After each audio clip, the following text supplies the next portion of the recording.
Thank you, Mr. Attorney General, and we all appreciate how passionately you've championed this cause and been a true warrior for the survivors of human trafficking and for vulnerable populations across the country. Just last week, I was with your co-chair of the Missing and Murdered Cold Case Task Force for missing and murdered Native American and Alaska natives as we opened the first of 7 offices in Minnesota.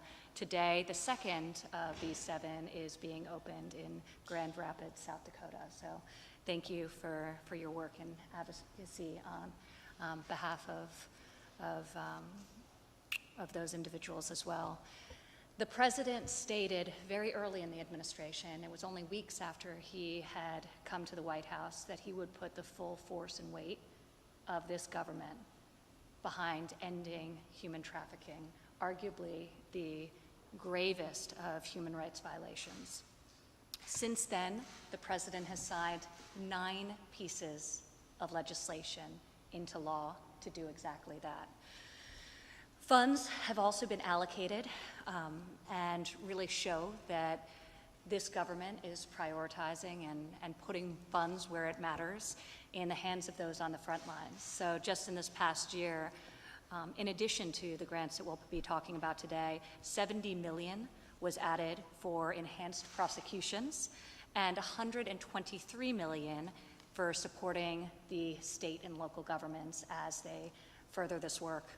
All of this was over and above what Congress had appropriated in the year prior.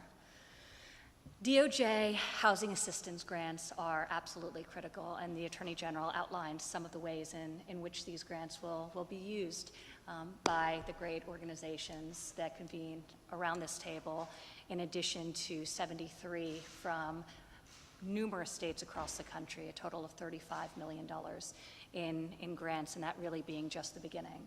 But 6 to 24 months of housing support, including rent, utilities, critically counseling services, vocational education, and job training services, so many of the wraparound support items necessary to ensure that victims, survivors can take their place back in society and resume their lives in the most supportive fashion possible.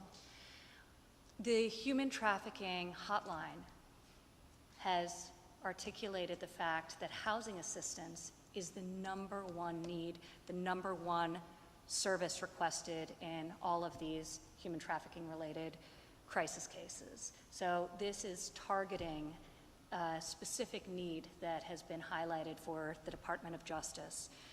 I think COVID made the need all the more urgent.